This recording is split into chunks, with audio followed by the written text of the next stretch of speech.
Hello and welcome. So I thought I would make a pre-lecture video going back through a couple slides from lecture yesterday. Kind of where we'll pick up from class will be with this slide tomorrow on Thursday. So we're talking about molecular orbital theory, the overlapping of atomic orbitals. Some of the atomic orbitals are shown over here, and also you can think about the relative shapes of our orbitals here. Now in terms of energy, the 2s is more stable, it's lower in energy than the 2p. So energy is going up when we think about, say, one oxygen atom approaching another oxygen atom. And so the diagram quickly becomes pretty complicated if we think of the relative energies of the subshells of the 2s and the 2p, and then the overlapping that those orbitals will have with each other. But really what we have are two oxygen atoms with orbitals approaching each other. So you have one oxygen atom, the other oxygen atom, and I'm just showing two of the 3p orbitals because that third the PZ orbital, if you will, sticking straight out of the page, or whichever one you picture is sticking straight out of the page. I guess in this diagram here it's the PY, sticking straight out at us, makes this for a slightly complicated looking set of complicated diagram. But our S orbitals are the most stable, the lowest in energy, so they're going to have the lowest energy atomic orbital, or excuse me, the lowest energy molecular orbital. So our most stable MO and O2 will be the sigma 2s. Now we're also ignoring the 1s electrons on oxygen. The inner core 1s orbitals can't really overlap with each other very much, so we're not going to get much bonding or really any bonding contribution from the inner core orbital. So we're just focusing on the valence 2s and 2p subshells of oxygen. Okay, so our O2 is in the middle. We're picturing two oxygen atoms approaching each other to make the O2 molecules, the O2 molecule, and thinking about the relative energies of the molecular orbitals. So we get a bonding molecular orbital, two atomic orbitals combined to give one atomic orbital that goes down in energy, becomes more stable. And then if we make something more stable, then we should destabilize something else. We destabilize the anti-bonding molecular orbital. So we can fit two electrons into the bonding orbital, two electrons into the anti-bonding orbital. O2 has a total of 12 valence electrons. So we have a total of 12 electrons that we're trying to fill in to this diagram. And so then the next most stable, you would probably imagine orbital, would be the 2p's. They overlap pretty well. They're pointing straight at each other. This sigma are the overlapping of the 2p's that are pointed straight at each other. So we have our two oxygen atoms. Here shows the PZ orbitals. So if the inner axis of the oxygens coming together is the z-axis, then it's the PZs that overlap to make the sigma 2p. So we can put two electrons in that orbital. Then the antibonding is really unstable. If an orbital becomes stable, the antibonding orbital becomes at least that much energy that the stability was gained in terms of destabilization of going upward in energy. And so then the next most stable set of orbitals is the pi 2p set. Now we get two degenerate orbitals because you can have the vertical overlap of the p orbitals and the horizontal overlap. Now something I don't particularly talk too much about is that p orbitals can be shown with a phase. So sometimes you'll see these diagrams looking like with a different shading of colors on one side. Or excuse me, let's start over. You would see a difference in the overlapping sometimes. You may begin with two p orbitals if you're showing the phase of an electron. And so you might see a diagram that looks like this for the bonding contribution, and then sometimes you'll see the opposite shading here for the anti-bonding orbital. And then the same thing for the other py electron, kind of similar. And then also then the anti-bonding orbital with the shading opposite each other. And then likewise, if you want to show shading here, you might start with this shading here to make this orbital here, and then you may take the anti-bonding contribution to be this shading here. And so you may show or see orbital shadings in some of these diagrams representing the phase of the orbitals. I don't think that's really too important to talk about. I probably won't even bring that up in lecture tomorrow. So if you want to hear that, you get to hear it here. And so then, anyways, we get two pi orbitals. The key is that this bonding orbital here has exactly the same amount of energy this bonding orbital here. So we get the exact same type of overlap. So I can fit two electrons, apply Hund's rule, put them in the two orbitals, but I still have, that's only 8 total electrons so far, 2, 4, 6, 8, 9, and 10 spin pair. So I have 2 more electrons to go. The pi star, the anti-bonding contribution, is the next higher energy set of orbitals. So I put 2 electrons in there. So the main thing you can do with molecular orbital theory, or do things like see more clearly if you have unpaired electrons, and we do get 2 unpaired electrons. So we see 2 unpaired electrons in a diagram for oxygen, so we can more easily predict that O2 should be paramagnetic. Should have unpaired electrons, should be drawn into a magnetic field. We don't get that prediction from its generic Lewis structure.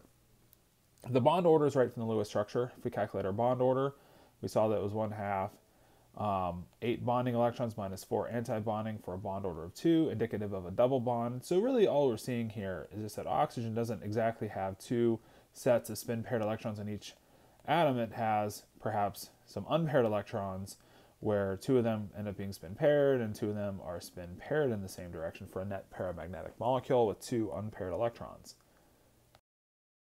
And so then we also, we're sort of getting to this diagram towards the end of class as people are starting to pack up and leave. And so I wanted to quickly show and think about for a moment how the charge on the nucleus of an atom, so if we're picturing the charge on the nucleus of whatever atom, if we're comparing like boron to oxygen to fluorine, that if we're thinking of the electrons that are in this region of the molecule, this charge isn't all that dependent on the stability or the energy of that particular orbital set. So notice that the pi orbitals, because they're not exactly between the 2 charges of the nuclei, aren't as affected by the charges of the nuclei. So as you go left to right, there's not much of a stabilization of the pi 2p set of orbitals.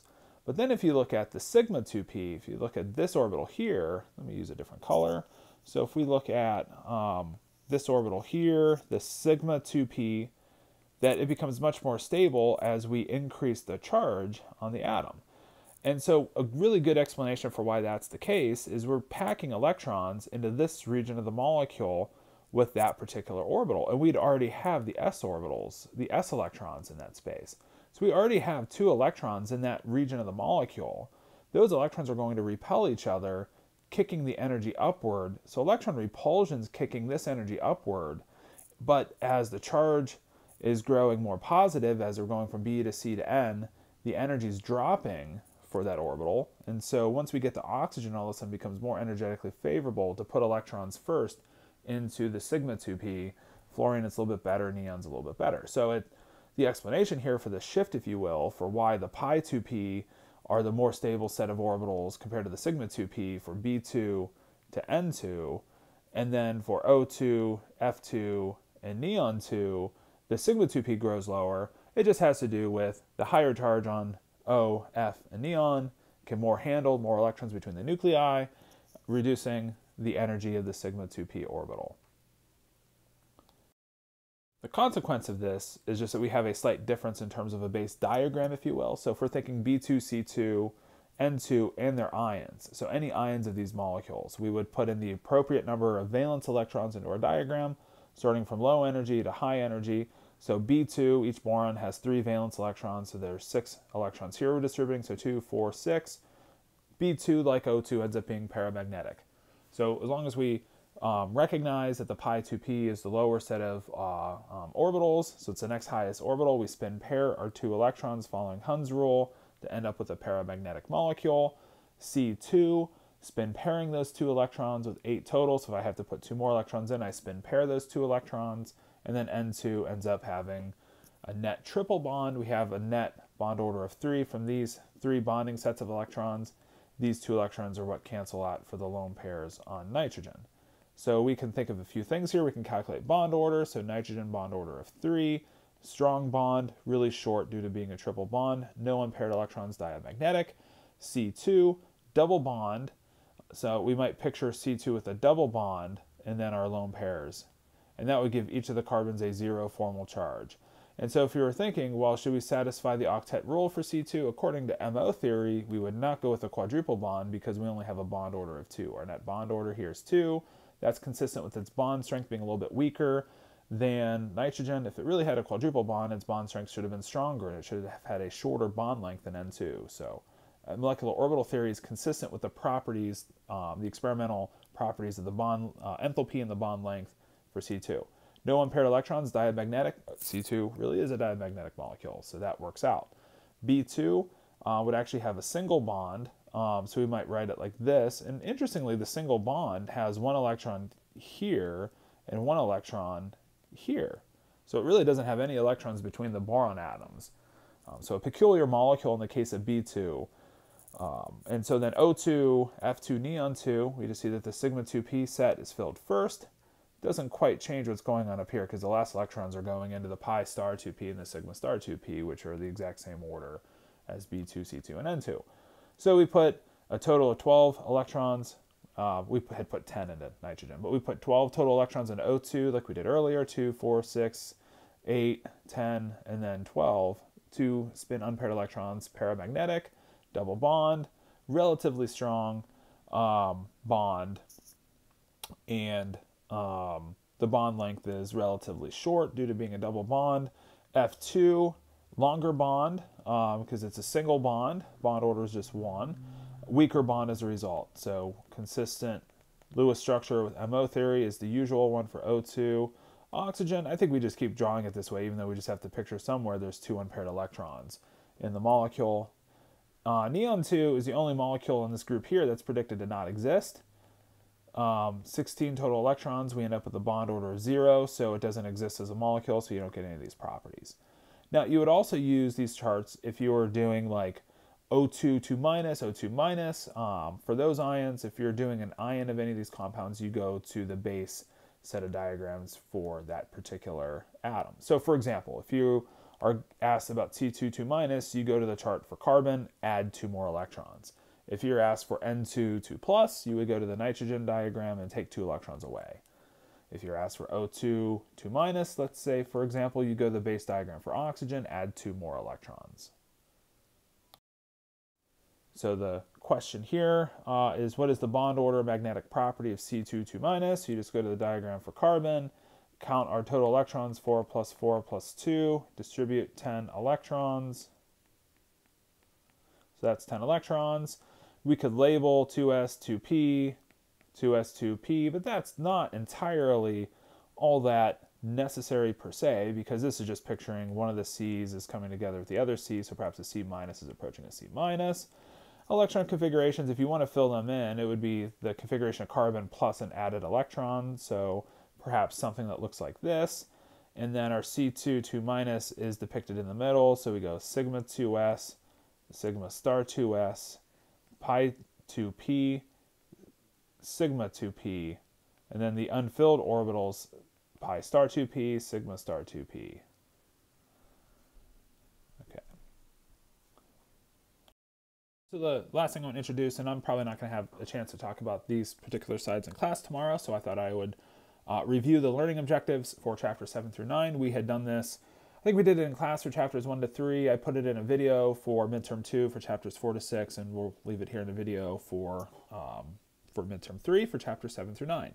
So chapter 7, you should be able to explain the meaning of effective nuclear charge, how it increases from left to right, and then how it depends on electron configuration. As we go from top to bottom on the periodic table, the core electrons aren't screening as effectively, so effective nuclear charge increases from top to bottom. And there's some sample problems. If you're using the e-text, you can go through the sample problems and see some representative problems if you're not sure you understand what a learning objective is all about.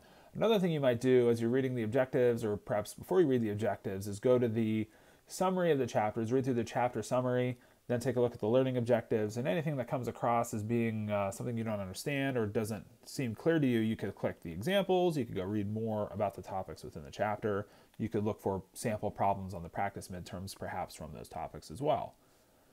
So use the periodic table to predict trends in atomic radii. So atomic radii decrease from left to right because effective nuclear charge is stronger, higher, pulling those electrons in more closely.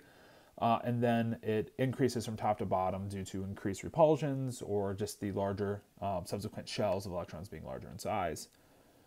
We could also predict ionization trends from left to right generally increase. We see a periodic breakdown when we're looking at an NP1 configuration or an NP4. The NP1 has a slightly lower ionization energy, so like the boron group of elements have a slightly lower ionization energy than you expect because you're removing an electron from a larger p orbital, whereas the previous element was removing an electron from an s orbital, which is net a little bit closer to the nucleus. So the p orbital is a little bit larger, further away from the nucleus, slightly easier to remove, but then when you go to The next subsequent atom, it's in a then slightly smaller p subshell with a higher effective charge, harder to remove.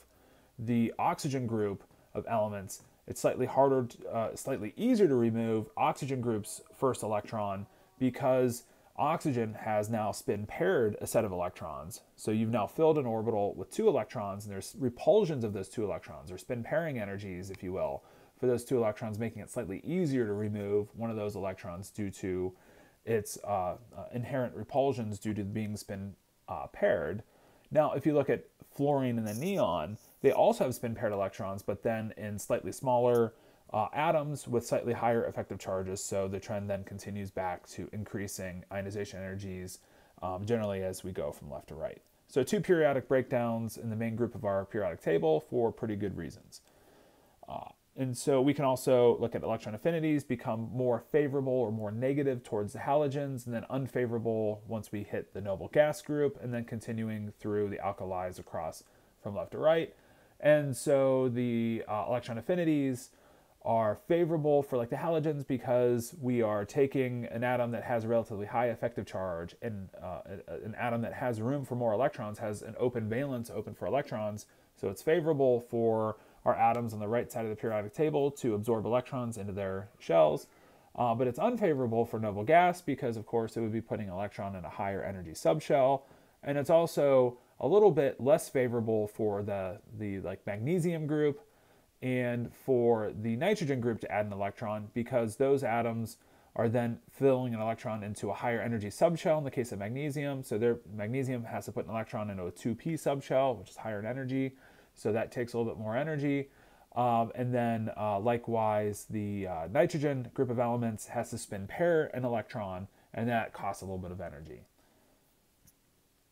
Explain how the radius of an atom changes upon losing electrons. Pretty easy. If we lose an electron, we're reducing electron repulsions. Atoms grow smaller as a result.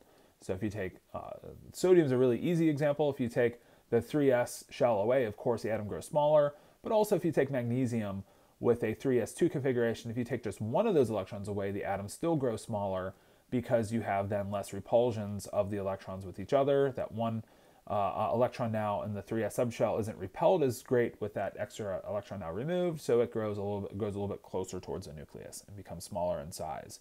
The opposite happens if we add electrons into an atom.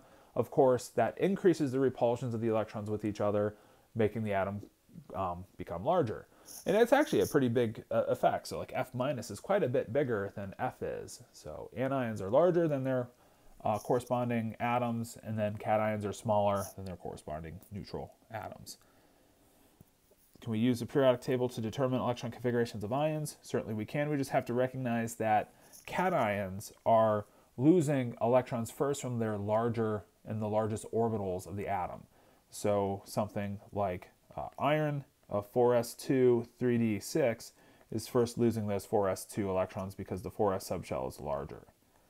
The general rule is you lose electrons in order of the largest n with the highest L, but that's just a fancy way of saying from the largest orbital within the atom. We also talked a bit about binding energies and how we use scandium as an example, that the scandium configuration, a 4s2 3d1, that the lowest binding energy, the weakest held onto electron, is actually the 4s because it's a larger orbital. And the 3D has then a higher binding energy. It's closer to the nucleus, harder to remove. So if we're making scandium plus, we're taking an electron from the 4s, scandium 2 plus, that second electron from the 4s, and then scandium 3 plus, then we take that 3D1 electron away. Predicting trends in ionization energy as successive electrons are removed, including the discontinuous increase. We talked about that earlier. So the ionization energy kind of goes like this from left to right. For the 2 alkaline alkalines, and the boron group decreases a little bit, then carbon, nitrogen, then oxygen groups being a little lower. So this is due to electron repulsions, due to the spin pairing nature of that electron, and then this is due to the higher energy subshell of the p electron being slightly easier to remove. So explain how electron affinity and ionization energy are related. In a way, they're opposite, but just very carefully opposite. So if we look at the electron affinity of chlorine, that's this reaction here. all of the reactions in this chapter are for the gaseous atom. So gaseous chlorine absorbing electron go to Cl-, that's the electron affinity of Cl. And then the ionization energy of Cl- would be Cl going to chlorine plus an electron. This would be the ionization energy of Cl-. And so do you see how this is the opposite reaction of electron affinity? So the ionization energy of Cl- would be equal to the minus electron affinity of chlorine. And so there's a lot of ways you could say, well, does that mean the ionization energy of chlorine is equal to the minus electron affinity of Cl-? No, it doesn't quite work that way. You just have to write the reactions out, see what they are. Ionization energies are the loss of an electron. Losing an electron, electron affinity, is the absorbing of an electron. The substance is the one gaining or losing. So you just have to carefully write out a reaction. Like if you say, well, what's the ionization energy of chlorine? The ionization energy of chlorine would correspond to chlorine going to Cl plus an electron. So this would be the ionization energy of Cl. So hopefully you can picture the reaction, write them out, envision what the first versus second versus third ionization energy of an atom would look like. Of course, the second ionization energy is always greater than the first for any atom, because once you remove an electron, you make the atom smaller, like we talked about earlier, and it's then harder to remove. It's closer to the nucleus, has a greater attraction, harder to remove that second electron always compared to the first, and then it's always a lot higher, it takes a lot more energy to remove a core electron. So it takes a big jump or increase in energy to start removing core electrons. Okay, explain the differences in chemical and physical properties of metals and nonmetals.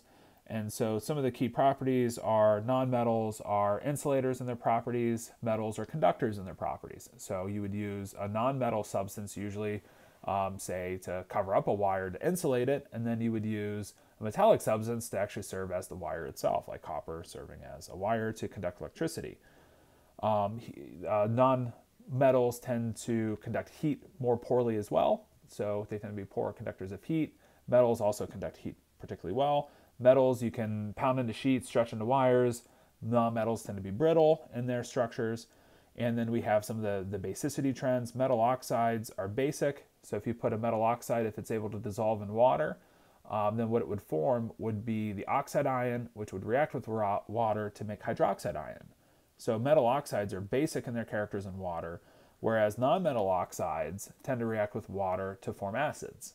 So we tend to make acids out of non-metal oxides when they're in water if they react, and then the metallic oxides do the opposite. They make bases in water. They're basic metal oxides. Explain how atomic properties such as ionization energy and electron affinity relate to chemical reactivity and physical properties. So the relatively low ionization energies of the alkali and alkaline help explain why they more easily form +1 and +2 cations and make salts and their general properties. Then as you get into maybe some of the deeper transition metals, their ionization energies aren't as high, so they're more stable as they're in their pure metal forms, whereas they can also still lose electrons and make cations paired up with different types of anions. So write balance reactions for the group 1A metals with water, oxygen, hydrogens, and halogens. We summarize some reactions in lecture. If you go back through the lecture notes towards the end of chapter 4, we had the general 4 reactions. You can look at the slides. I will struggle to remember exactly which 4 those are right now, but you don't necessarily have to go through and understand or write every single type of reaction. We're looking for metals, metal oxides, reacting to form, how they react to form bases in solution, how non-metal oxides can form acids in solution, and then like I said, I can't remember the other 2, but there's only 4 reactions that we were really zoning in on as reactions to consider. List and explain the unique characteristics of hydrogen. So what makes hydrogen different from the other alkali metals, and what really makes it a gas instead of a metal at room temperature, is its high electron affinity, its high ionization energy. So hydrogen has an ionization energy of over 1,300 kJ per mole. Sodium, lithium, the other alkali metals are lower than 500. So the alkali metals really easily lose an electron to make a cation, and then they can really easily interact with each other to make metallic bonds, whereas hydrogen, with that high ionization energy, wants to keep a hold of that electron, doesn't want to share it as easily as the alkali metals do with each other. So it's going to more predominantly exist as just the H2 molecule, where it shares just one electron with one other H atom, and then that's it. It also has a relatively unfavorable electron affinity. I don't think that's all that different from the other alkaline metals, though. So it's really the ionization energy of hydrogen that makes it much different in properties than the other alkali metals, or than the alkali metals. Explain how atomic properties such as ionization energy and electron affinity of the oxygen group, halogen group, and noble gases relate to their chemical and reactivity trends. One of the main things I wanted to point out, or that we had pointed out with the alkali and alkalines metals, is that they actually decrease in melting point as you grow larger. So cesium actually has the lowest melting point of the alkali metals, and it's actually almost a liquid at room temperature. Its melting point is like 31 degrees C. If you look at the halogens, their melting point trends go the other way. Their melting points become higher. So chlorine and fluorine, the smaller halogens, are actually gases at room temperature, whereas bromine has a stronger affinity for itself. It exists as a liquid at room temperature. Iodine, even more, exists as a solid at room temperature. So I2 would have the highest melting point. So that's generally true for most nonmetallic elements, is that they increase in melting point. And then we had pointed out with some of the elements in the, I think it was the nitrogen group, that when you get the crossover back to being a metallic element, that you get an increase through the melting points of the non-metallic elements, and then back to a dropping of the melting point for, I think it was polonium, for the metallic element at the very bottom of that group. And so then the trends for the oxygen group and the halogen group is that they have relatively favorable electron affinities, so they're more easily making anions with metals. They can more easily share electrons in polar bonds, as we then see in Chapter 8 with elements like carbon or hydrogen. And then the noble gases, of course, are perfectly stable. They have a filled electron shell. It's hard for them to lose electrons, hard for them to gain electrons, so they just stay put as is and exist as atomic gases at room temperature. The largest of the noble gases, of course, their melting points increase as well because they're non-metallic substances, but even radon still has a melting point that's in boiling point very much below room temperature, so they all exist as gases at room temperature. So Chapter 8, we should be able to write Lewis structures for atoms and ions. That's pretty basic, just something like Cl-, drawing that with 4 dots around it, or oxygen atom with 2 dots and 2 sets of lone pairs. Defining lattice energy.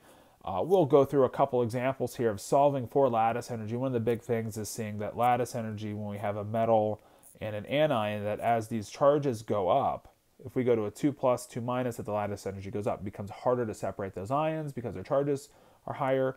Our main equation is that Q1, Q2 divided by D is related to the energy of the electrostatic attraction. And so if one of these is minus, one of them is plus, then the electrostatic attraction is favorable. So we bring the ions together, we get a dropping of energy forming that ionic bond. And so then this formation of the bond, or if you think of the separation of the ionic bond, is going to require more energy as the charges of the ions are higher. So lattice energy becomes higher as the charges increase and as they become closer together. So if we have smaller ions, they're more attracted together, harder to remove their electrons, or harder to separate those ions from each other. Hence, they would have a greater lattice energy. So LIF would have a relatively high lattice energy.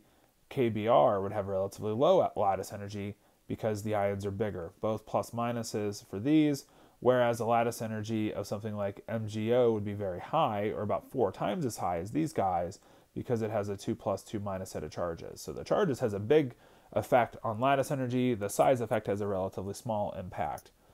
I think we'll see more examples of the Born-Haber cycle. I don't necessarily want to talk about that here, but you can go through a cycle using Hess's law of taking things like enthalpies of formation of ionic compounds, of metals as a gas, of the non-metallic atoms, or of bond strengths we'll see, and also for ionization energies of the gaseous metals and the gaseous nonmetals in terms of electron affinities. We can put all that information together to see and calculate what a lattice energy actually works out to be in terms of the quantity of energy, because lattice energy turns out not to be a direct reaction that we can study in the lab. It's one we indirectly study using Hess's law.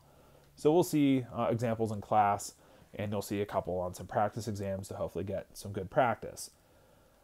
We could look at atomic electron configurations in the octet rule to sketch Lewis structures of molecules. We started out simple and kind of went through some cases where maybe you'll start with a dot diagram for like water to pair up with hydrogen, for example. So you can use dot structures if they're helpful for Lewis structures. I don't always find them to be helpful if you're doing something like SO4 2- or something like SO3 or ClF3. Some of these are easier if you kind of go back to a set of rules where you count electrons, find your central atom, single bond, give the non-central atoms their octet, any leftover electrons go in the central atom, and then start thinking about making multiple bonds from there. And then we did see that there's a little bit of a caveat between satisfying the octet rule versus some formal charge rule. So some cases like sulfate actually in SO3 might have multiple different Lewis structures, one that satisfies the octet rule, one that satisfies the idea of minimizing formal charges. And we're not necessarily saying one is better than the other, but that there could be two criteria for deciding a Lewis structure for sulfate. So for example, you might see a question that says, give the best Lewis structure for sulfate that satisfies the octet rule. You might see another question that says, for sulfate, give a Lewis structure that minimizes the formal charges of the atom. You may see a different question altogether that says, well, for sulfate, regardless of Lewis structure, not even telling you which Lewis structure to go with, should the bonds between S and O be equal in length? Because even if you think it's two double and two single bonds, those bonds would have to resonate. The real SO distances would have to be equal. The charges on the O's would have to be the same. So it's really predicting some of the trends of the molecule, and hopefully we're getting those right as we go along. So let's go back to kind of reading through these things here. So start simple if you can with a Lewis structure.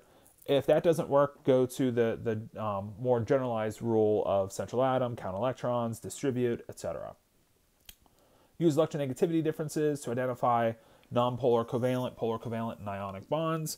I think this learning objective is a bit, it should probably be revised a little bit. I mean, I think the idea is predict which bonds are maybe the most polar covalent or the most ionic or most likely to be nonpolar, So whether or not you classify something, like let's say cesium iodide, I think by the rules, I don't think that actually works out to be ionic. I'm not even sure the book presents a rule it used to, and then it keeps changing with new additions. I would try to look at it as the greater the electronegativity difference, the more ionic character a bond has. And the lesser the electronegativity difference, then the more nonpolar character that the bond has, or the less polar it would be. So think about ranking bonds in terms of increasing polarity just by the straight difference of bond polarity. So if you're comparing, say, like CF bond versus OF, that the OF bond is going to be less polar, the CF more polar, just because the electronegativity difference is greater for C and F than it is for O and F. So use your electronegativity differences to predict increasing trends of ionic or polar covalent character. The greater the separation of the elements, the further away they are from each other, then the greater their electronegativity difference, the more polar or ionic character you can describe the bond as being. We can then use charge separation in diatomic molecules to calculate charge. I think this is like a nice way of trying to see when we say like something like HF should be partially negatively charged for the fluorine, partial positive for the hydrogen. Our formal charge on F and H would be 0 and 0, but formally the bond pair electrons are going to shade closer towards the fluorine atom. Now, how big is the partial negative? How big is the partial positive? We'll just set up mu is equal to Q times R. You have to do a couple conversions of a dipole moment in a non-SI unit back to SI units. We give you that conversion factor, the 3.34 times 10 to the minus 30 coulomb meters is 1 dibi. That's a given on the test. Generally, you'll find that within the problem itself. And also, the charge of one electron is 1.602 times 10 to the minus 19 coulombs. So you'll want to work out in units of charge. If this is fully ionic, it would be minus 1 electron plus 1 electron. And so it would be minus 1.6 times 10 to the minus 19 and plus 1.6 times 10 to the minus 19. So usually you want to calculate and convert the charge into electron charge units. So we'll give you the conversion factors. Generally, you won't get the angstrom conversion. So you have to know, of course, 1 angstrom is 10 to the minus 10 meters, but hopefully you know that by now. We've used that conversion a bunch of times. So calculate formal charges from Lewis structures. We've done that a bunch. Think about just taking something like N, H, H, H, lone pairs, and then just take half of the bonding pair electrons on each of the atoms. So break the bond in half and calculate the formal charge. So the formal charge just says, well, if the covalent bonds are all nonpolar covalent, calculate the charge an atom would bear, and then think about electronegativity, so you can think about, well, which atom should actually end up with a partial positive versus negative charge.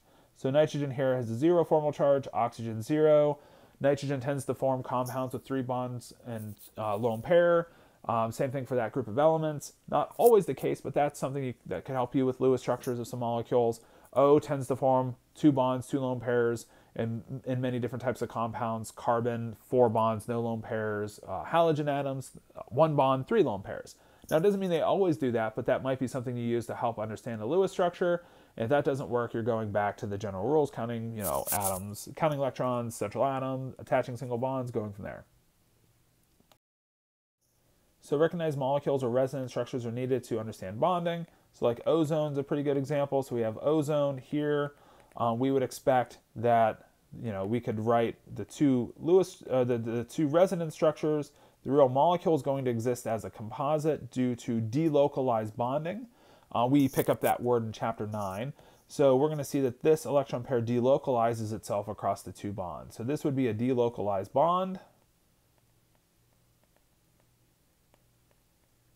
So delocalized bonding occurs in ozone. Each bond ends up being a 3/2 type bond. Exactly the same in length, exactly the same in terms of their bond strength. So it would take the same energy to break both of those bonds.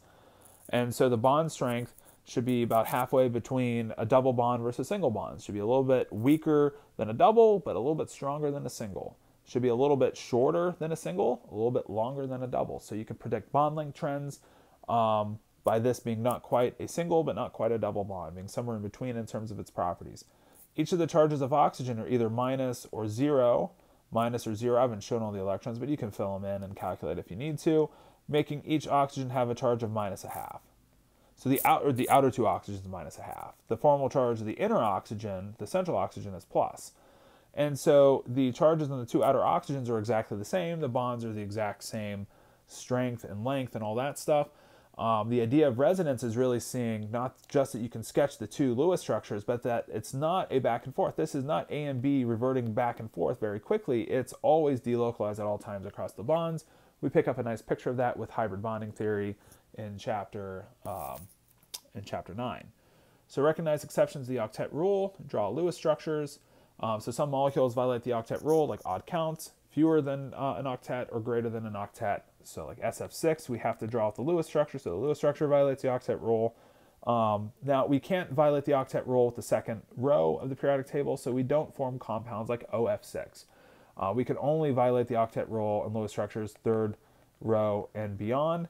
So even when we go back to the idea of the formal charge rule versus the Lewis structure, octet rule. So if we're at this Lewis structure here for nitrate, trying to decide if we should make one more double bond and whether or not we can apply the formal charge rule and minimize formal charges here. We got minus O's on the outside of the molecule, 0 over here. Can we reduce and make another double bond here? The answer is no, that this is the only Lewis structure you can consider for nitrogen, because nitrogen cannot expand its octet because it's in the 2nd row. So certain elements just can't expand their octet. 2nd row elements and also the 1st row elements. But 3rd row, you can expand their octets within Lewis structures like SF6. You can expand it if you want to minimize formal charges in something like sulfate ion. So predict the relationship between bond types, so single, double, triple, we get an increase in the bond strength, but then a decrease in the length. So the bonds become shorter towards triple, but also stronger. And we can go back through, use a bond enthalpy chart like we did in chapter 5. Oddly, that topic's presented in 2 chapters, so there's some problems in chapter 8 and chapter 5 on calculating and approximating delta H for a reaction using the bond strengths of the reactants minus the products. So the big thing there is the bond strength of the reactants minus the products, because you're saying how much energy does it take to break the bonds in the reactants, endothermic to break covalent bonds, exothermic to make new covalent bonds. So making bonds is exothermic, breaking them is endothermic. So our chapter 9 objectives, shape from Vesper, so getting a Lewis structure, counting the bonding and the non-bonding domains, figuring out the electron domain geometry, then looking at that shape of the molecule, so like SF4, we come up with this structure here with the seesaw, molecular geometry. So once you have the electron domains, you're then trying to say, how do we name just the actual bonds or the atoms in the molecule in their shape? So we call this seesaw. So you're just trying to name the shape of the atoms with the molecular geometry name, but of course that shape is still dependent on the full electron domain geometry. Classifying polarity, if we would have like an extra fluorine in place of that electron pair, then we would say nonpolar, but this molecule would be polar for SF4. So whenever we have linear, trigonal planar, tetrahedral, trigonal bipyramidal, octahedral, square planar, or linear, back with the trigonal bipyramidal linear case, whenever we have those molecular geometries, then the dipoles will cancel as long as we have the exact same atom in every spot of the molecule. So like if we have CF4, nonpolar. If we have CF2, Cl2, we don't have the same atoms in all spots of the tetrahedron here, so this molecule would be polar. Explain the role of overlap in bonding. So valence bond theory says that things like hydrogen overlap orbitals to make their bond, and then we use the idea of overlap of orbitals and hybrid theory to make some new orbitals. So for linear molecules, we mix S and P together for sp hybrid orbitals, leaving 2 p orbitals behind for potential double bond or triple bond making.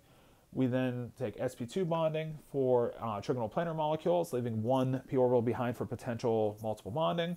It doesn't have to be used. BF3 doesn't make a multiple bond, but something like formaldehyde CH2O does.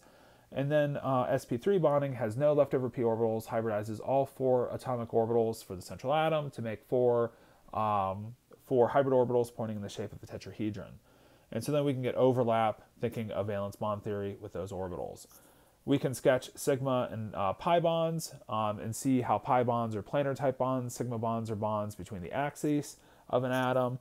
And then we can also look at bonding and classify it as being delocalized in the case of resonance or localized in the case of non-resonance. So if we look at formaldehyde, we would say that this is a localized double bond. If we look at carbonate, we would say that that would be a delocalized double bond. This double bond is going to spread across the whole molecule at all times. So this would be the delocalized bonding. This would be the localized bonding. And so then we can count electrons in the pi system. We can count sigma and pi bonds. We can count sp, sp2, sp3 type atoms as well.